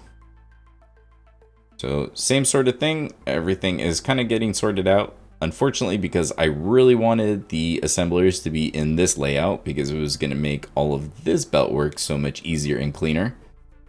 That meant that some of these belts just weren't quite in the right spot, so I needed to use old stubby to get them up and over and in the right lane.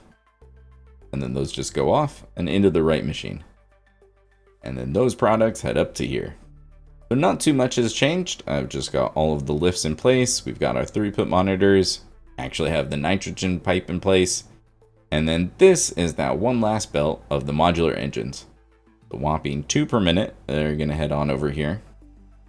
They go right around the machines, and then they plug into the back of this merger to group up with the output of the 2 manufacturers, and that brings the total to 5 modular engines, which is what this manufacturer needs.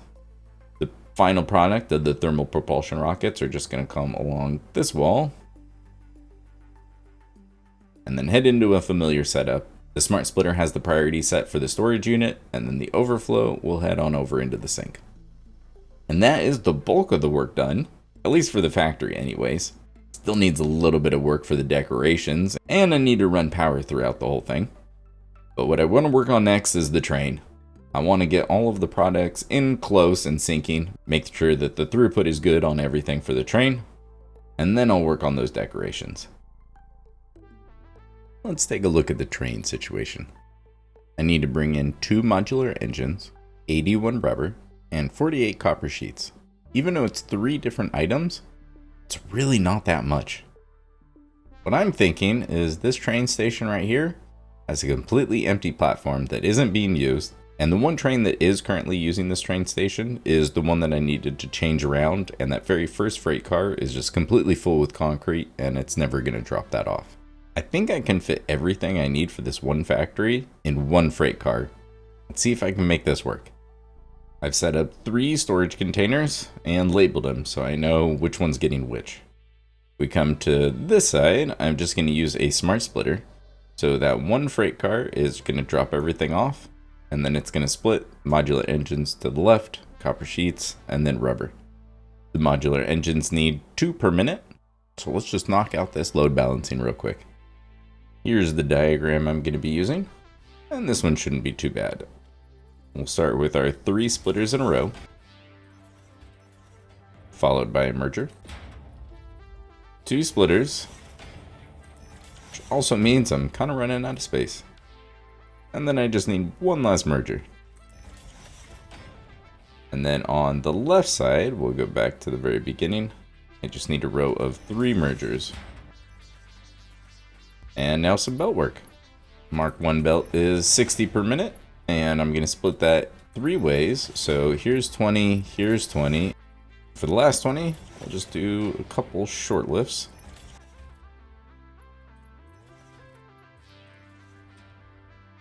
split that 20 in half, so 10 and 10, 5 and 5, and then with this 5, the good old 5-way split. Once I loop this one back, this 5 becomes 6. We split that in half. Here's 3, and then we're going to group up 2 of those, and there's my 2 modular engines. And then this 3 needs to get grouped with all the rest of it, and this is going to get looped back to the very beginning, right back into the storage container. And there's my 60 down to 2. Next up, 48. And 48 is nice and simple, because that is just a 5-way split. So we just need a merger followed by 2 splitters. And then I'm going to go ahead and put this merger right here on the left. So we've got a Mark 1 into here. We're going to loop this part back, so 60 is then going to become 72, which would be 36 and 36. And there's 12, and here is my 48. And then this 12 just gets looped back into the storage container. Last up, 81. This one got a little bit more involved, but still not too bad. Let's lay out all the splitters and mergers. It's going to start with 4 splitters, followed by the 5-way split, so a merger and 2 splitters. And then here on the right side, I just need a couple more, so we're going to go ahead and put a merger here.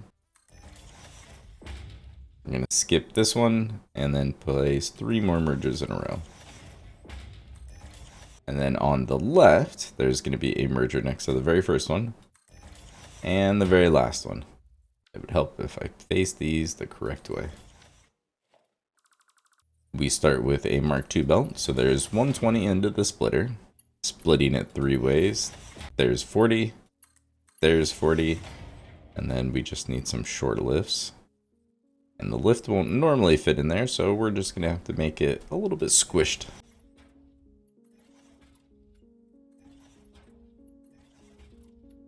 And there's 40.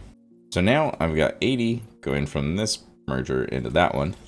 And now all of this is to take this 40 down to 1 and loop the other 39 back.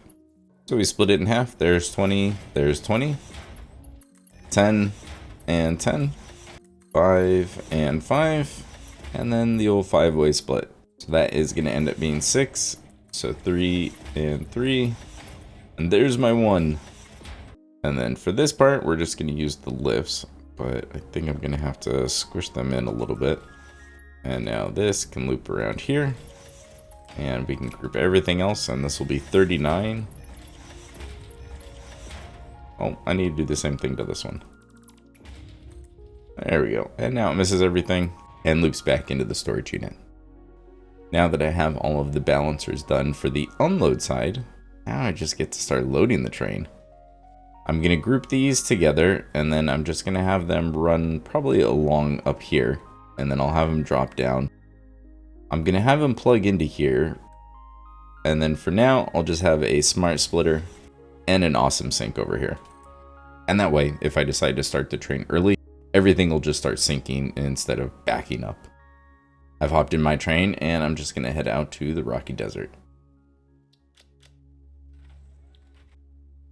Back in the Rocky Desert. Unfortunately, my train station just doesn't have any more spots available. There is this train station, and I'm only using 1 freight platform, and it's not even the very first one. However, a train is picking up copper sheets here, and I'm not going to be able to rework that one around to not pick up the copper sheets in the very first freight platform. So that's just not going to work for me. The other 2 are both being completely used, so those aren't options either. But I do still have a little bit more space, so I think it's time to expand just a little bit more. And the train station has gotten a little bit bigger now. I guess I forgot to expand the walls at the very bottom, but I'll get to that, don't worry. But now I have Rocky Desert 4, and I only need 1 freight platform, so for now, that's all I'm putting in here. This got a little bit close to the limestone miner, and so I didn't want it to clip into it. So this is what I came up with. I just kind of cut a chunk out of it, and this is where the train station just gets a little bit shorter. But on the inside, all the tracks still merge up and everything looks just fine. I got this belt, and then I was looking for the parts that I needed to load in from this train station. And the copper sheets are definitely already over here. However, I completely forgot where I was actually making my modular engines. I'm making a whole bunch of the space elevator parts right here, but it's not in any of these towers. Not these ones either.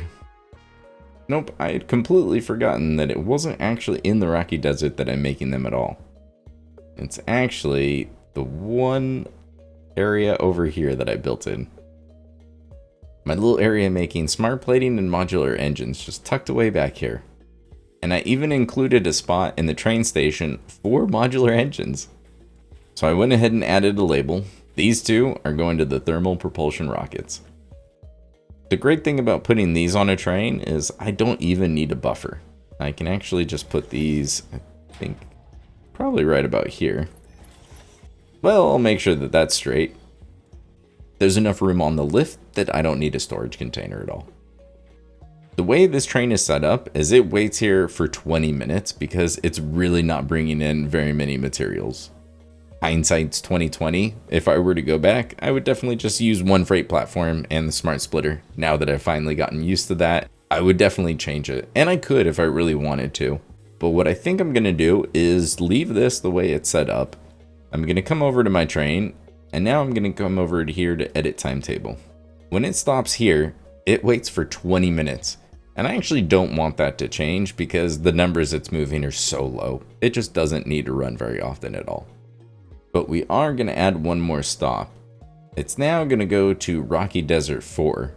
From here, it'll go Rocky Desert 4, and then plastic or rubber, quick wire, back to here. The Rocky Desert 4, it's not going to load anything, but I am going to unload the modular engines.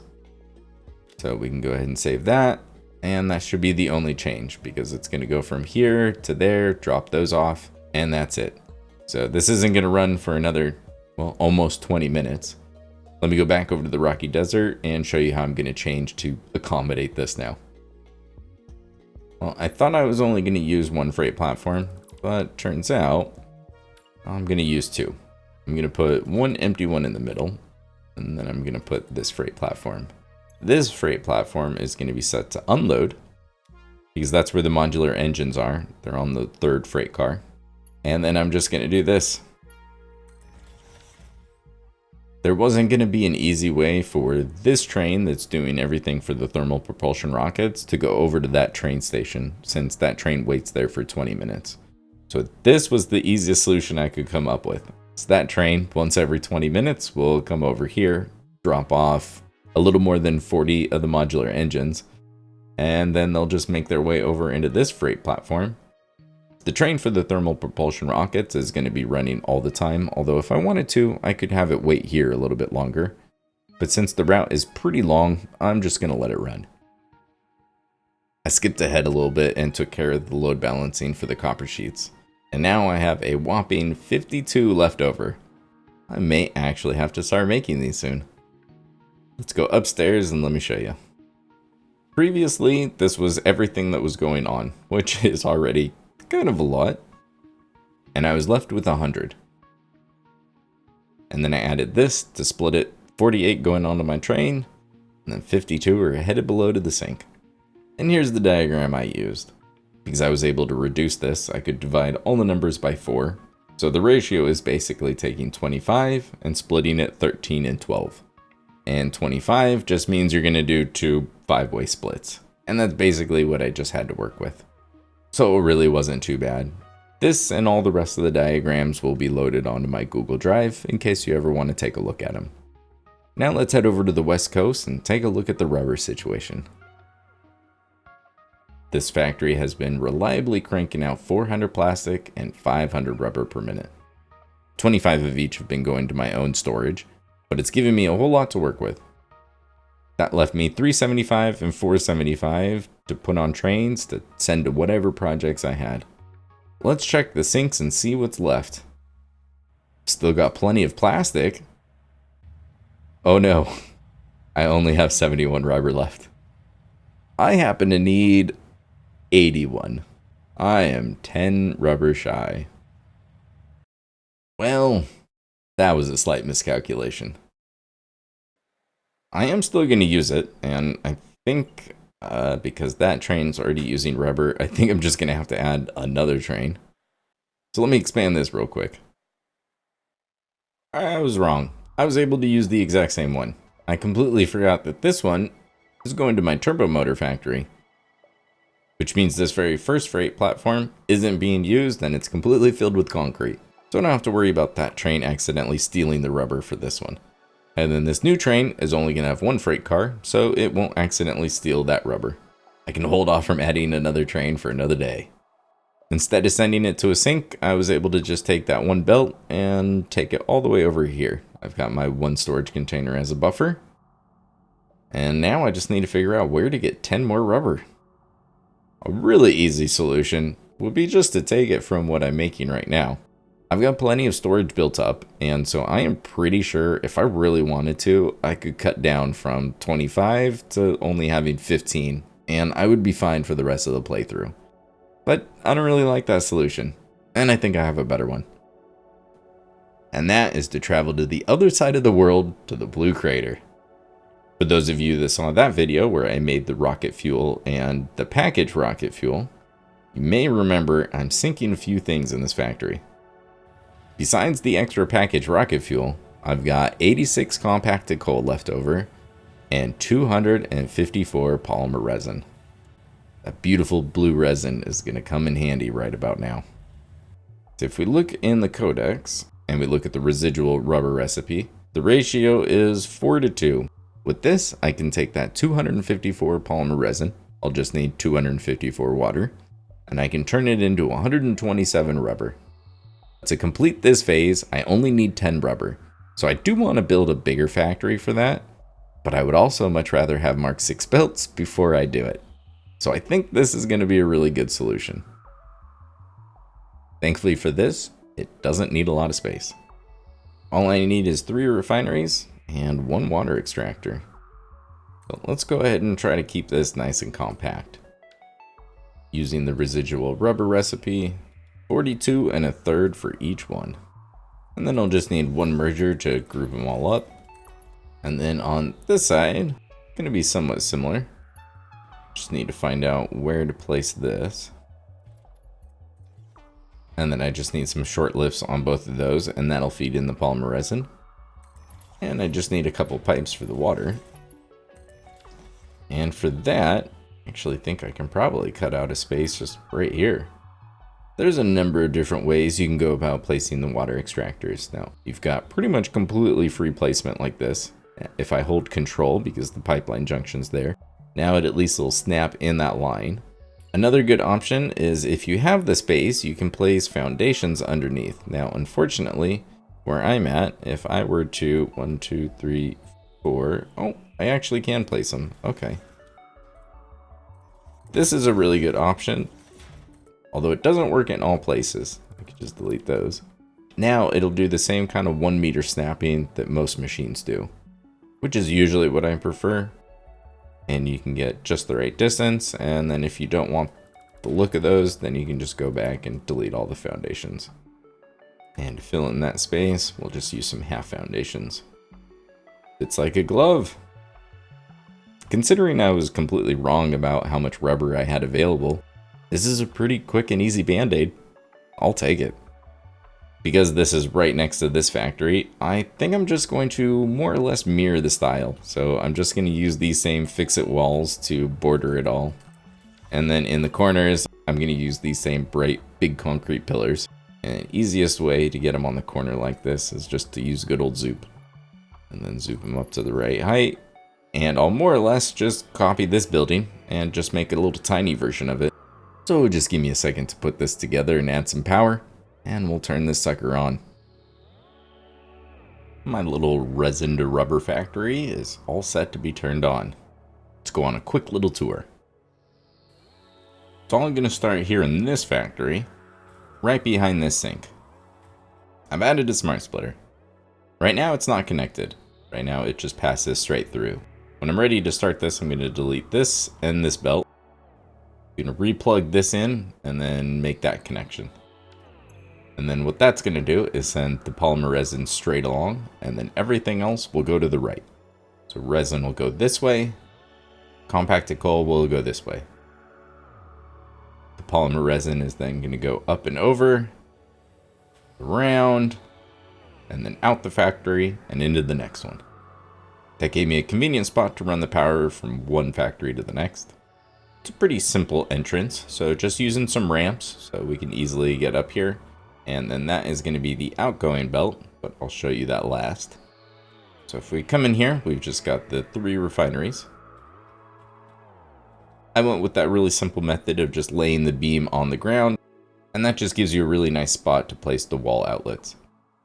And then here on the back end, just got everything cleaned up a little bit. 1 water extractor clocked to 254, and then the walkway just goes all the way around. And like I said, I just kind of kept everything the same. So these grading are a blueprint, so I was able to just copy that. And then this is just using the inner corner extensions, just clipped into the normal foundation, so it's just a rounded part. And then I clipped the frame floors just right through the middle. And that way I could get the smokestack kind of centered on the hole, and then the rest of it's just clipped into the foundations. All of the rubber is getting grouped up and then heading just along through here, so we just barely missed whatever these things are. And then good old curve mode to go right into the train station. So finally added a wall to this side. I knew that it wasn't going to extend much this way because of the way the train tracks come in here, and it was going to start to clip. So the trains were either going to have to get shorter, or if I need to get more stuff out of here, I think I'm just going to go up. Especially since the train is coming from this crazy incline, I'm sure I could figure out a way to get them to branch off over here. But I'm not going to worry about that. If I do need it, that is a future Moo problem. To get this all up and running, I'm going to send them all into a sync for now. Once I do have it turned on and the numbers and everything look good, then I'll do the little bit of load balancing I need to do to take it from 127 and siphon off the 10. And then I'll just add one more stop to that thermal propulsion rocket train so it can pick up the 10 here. Since there's only one process involved, this is going to be pretty quick. Let's go ahead and turn this on. Like I said, I just need to delete both of these.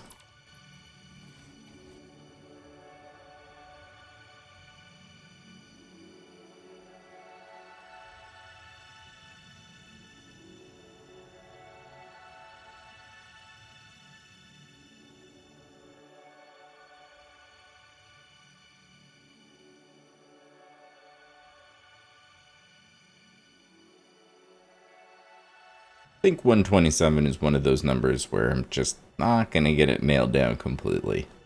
It's just going to bounce between 126 and 128. And that's okay. That looks pretty good to me.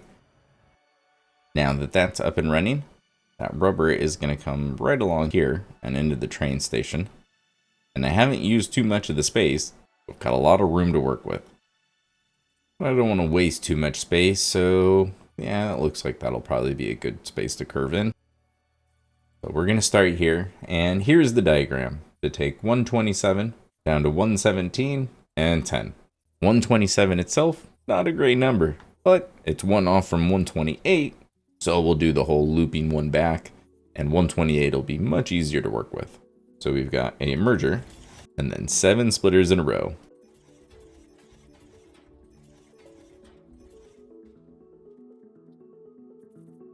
So far, so good. On the right hand side, it's going to be real easy. I've just got the 1 merger. And then on the left, I just need 4. The one next to the very last splitter. We'll skip this one. And then we want one here. We skip that one. We want one here. And then the very last one is next to the second splitter in. So this is going to be 127 going into this merger. Once we loop part of it back, we'll have 128 going into the very first splitter. Then we're just going to split it in half over and over again. So that's 64 and 64. 32 and 32. 16, 16. 8. And this 8 is going to this side. And then with this 8, 4 goes here, 4 goes here. 2, and then 2. And this one, half goes there. And the other half is going to get looped back to the very beginning. So to keep that out of the way, I can actually put it at the very end. Can set this one over here. There we go. Now on this side, I just need to use Mark II belts. So this 117 is just going to go to a sink. I'll probably put it over there in the corner. And then this 10 can go on my new train. Blue Crater 2 is ready. I just need to load this thing up. So probably don't even need a Mark II. Mark 1 would be fine. It's set to load. Now the one thing I do definitely need to make sure I change is come over to my train station and go to timetable. And now if I go to TPR 2, just my Thermal Propulsion Rocket, let's take a look. So right now it's just going from the home station, the Turbo Motor Factory, the Rocky Desert 4, and then to plastic and rubber to get the rubber. And then it comes back here. But I've been keeping the same kind of methodology, and if I keep my trains to the right more often than not for their loop, then they cross over tracks less. So most of my trains are going counterclockwise if they need to make a loop.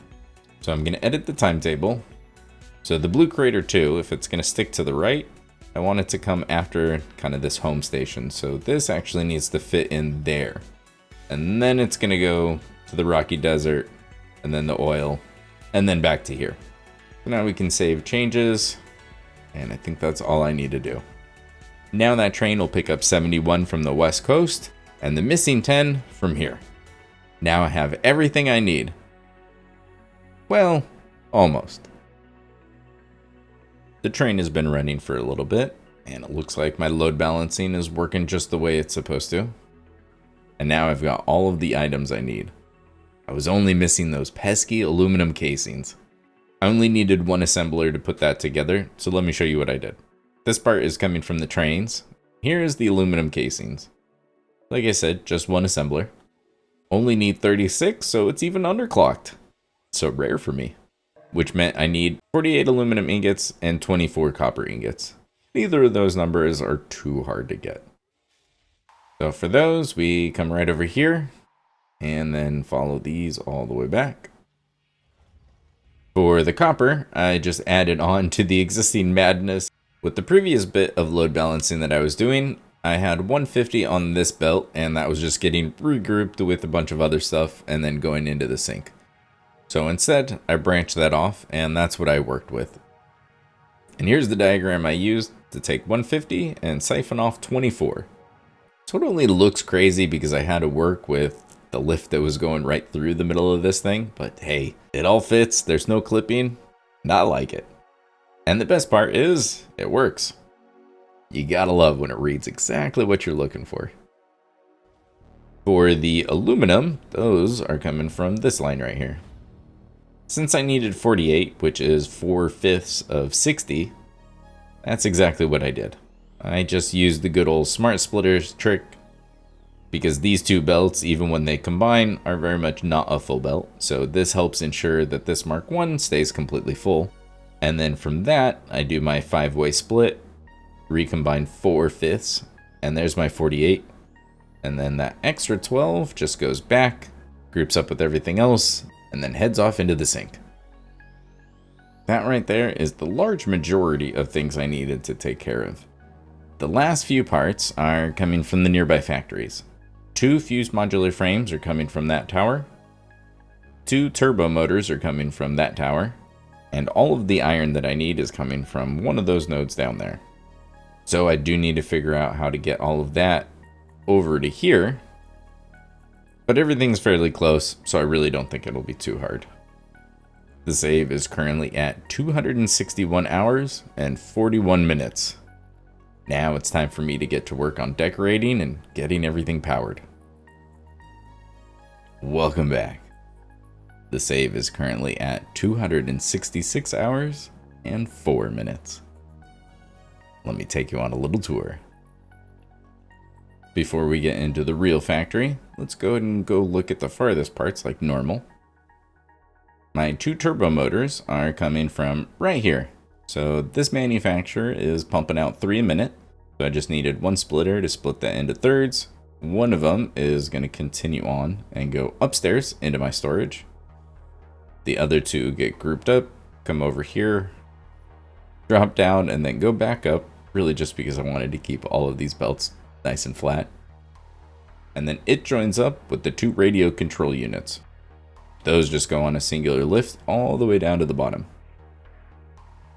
Down into this chaos. Oh, I forgot how chaotic I made this.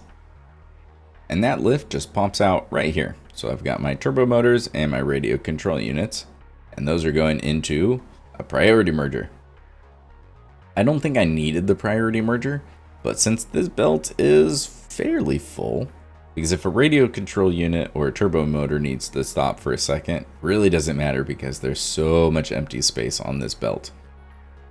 However, the iron, not as much free space. If we come right over here, that is all coming from this miner, which is at 472. Now, an obvious solution would be just use the Mark V belt, but I really like the way the full belts look. So I wanted to see if I could get this all to work with just the Mark IV belt, because there should be enough space on there. If something went wrong and I really couldn't figure out how to make it work, I would just make it Mark V. It wouldn't be the end of the world.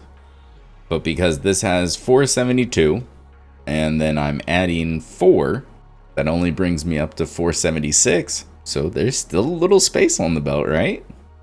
So then I just upgraded the same belt that was already making this trip to a Mark IV. Originally, this was a Mark I belt, and it was very lonely. It only had the 2 radio control units on there. Now it looks a little bit more full.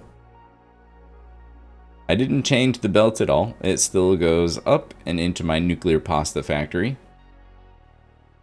So that comes into here, and then goes into that lift, and goes all the way up to the second to last floor.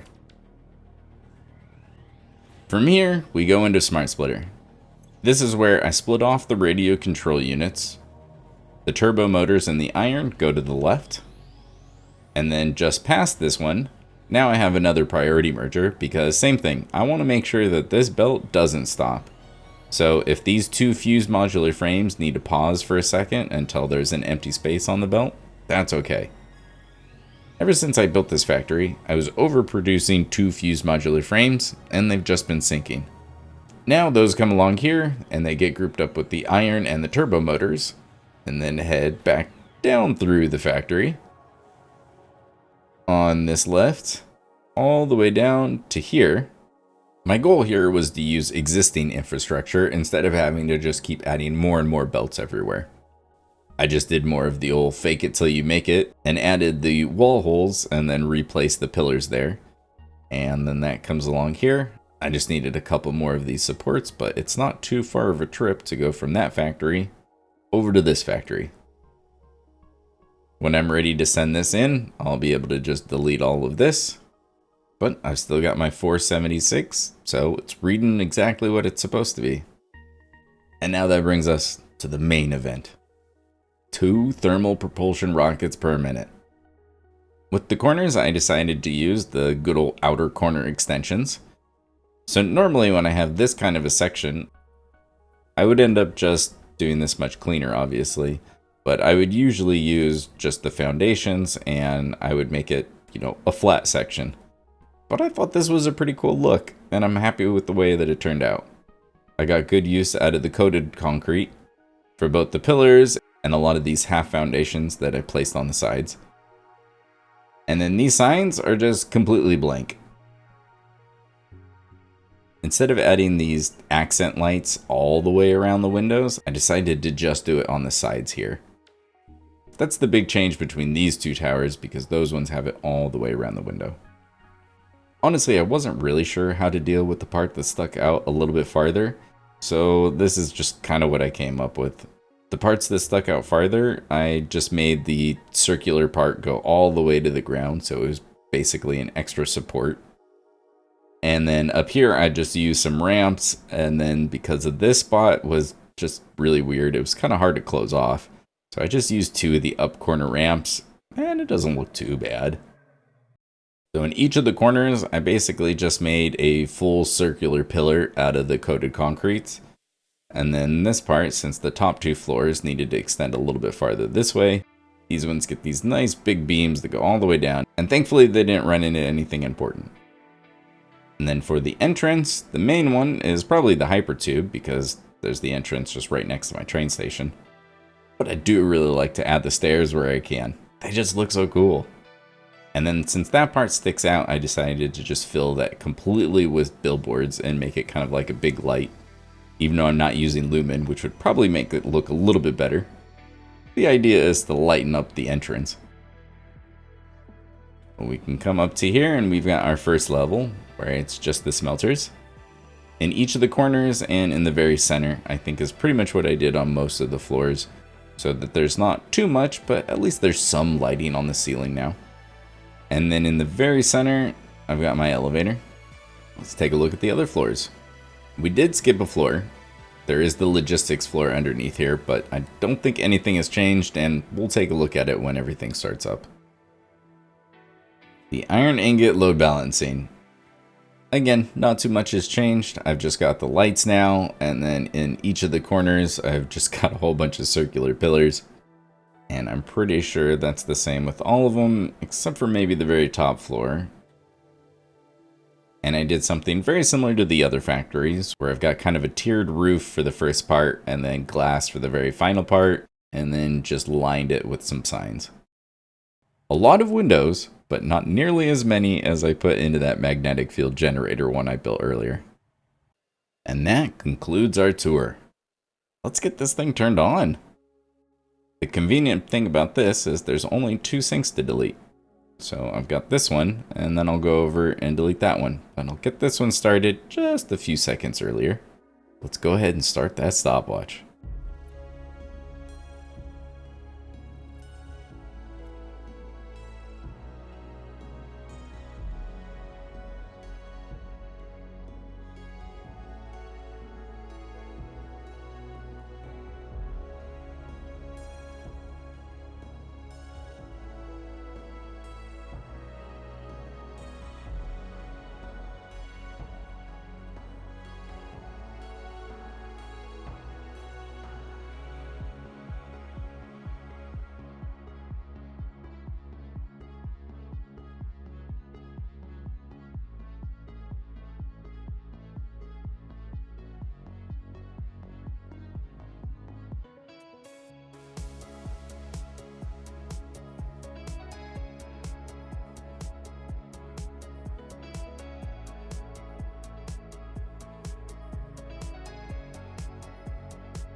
There are my first 2 thermal propulsion rockets of the save. Oh, don't they look so cool? I need 250 of these to complete the phase, and this is the last thing I need. And I definitely have the extra power. So let's go ahead and sloop this thing. Now I'm getting 4 per cycle. Ah, you love to see it. Well, now that I've got 4 per minute going in here, this really won't take too long. There's also no point in waiting around. Still got lots of ammo to burn. I'm sure there's still plenty of stuff in here because I haven't done too thorough of a job coming through the red forest and bamboo jungle. But I think I'm going to head out towards the swamp because I really haven't spent much time on there. I kind of like to avoid it until I have good jetpack fuel and decent enough ammo. So since I've got about an hour to kill until I can complete the phase, I'm going to swing through here, and I know that there's a number of hard drives, Mercer spheres, and summer sloops for me to get. But I have a feeling this video is probably getting kind of long already. I'm going to go ahead and cut that part out for you. And I am back. Collected, a few more remains. I'll go through the rest of that when I get back to the hub. Let's go ahead and check. Drum roll. On the dot, 250. Let's go. Alright, so let's go ahead and grab those. Since I started with the pasta, that has been done for a long time. I'm going to run over there and grab that 100. And then if I take a look at my map, the assembly director systems are being made at my electronics factory. So I think that'll be my next step is I'll take my train out to there, pick up those, and then I'm going to head out to here, pick up the magnetic field generators, and then take my train back home. Then we can send off the space elevator for the second to last time. So give me a second, and I'll meet you back at the hub. I have made it back home with an inventory full of space elevator parts. And now let's head this way to another hypertube.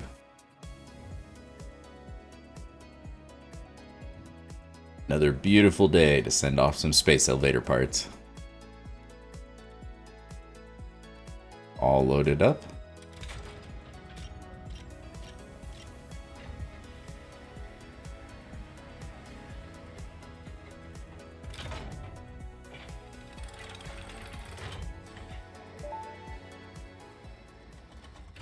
Welcome to the Pioneers Got Power Problems presentation.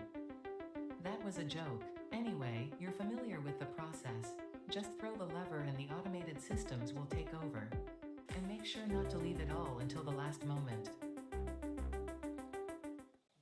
Make sure not to leave until the last moment. I don't really think that's an option. Only one way to find out. Let's send it.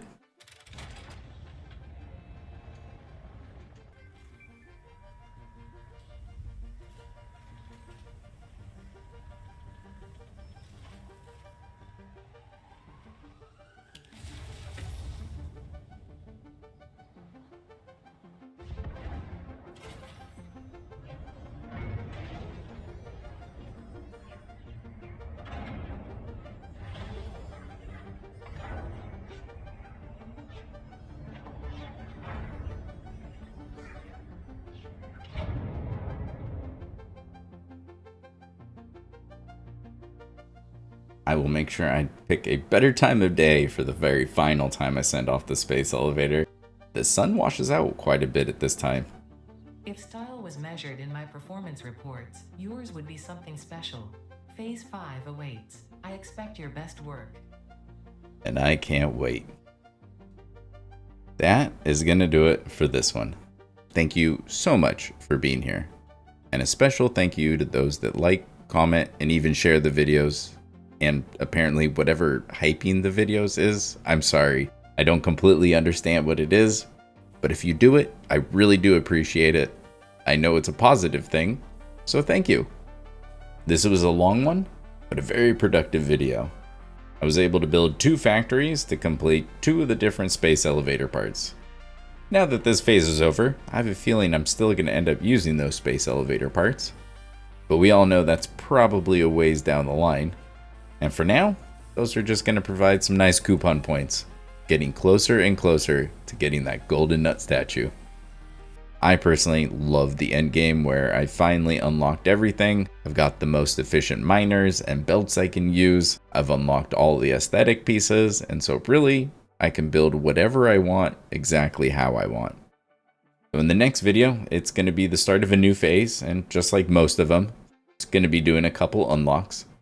And then I get to start building up bigger factories so that I can provide parts for other bigger factories to, provide parts for even bigger factories. So look forward to that. And thanks for watching.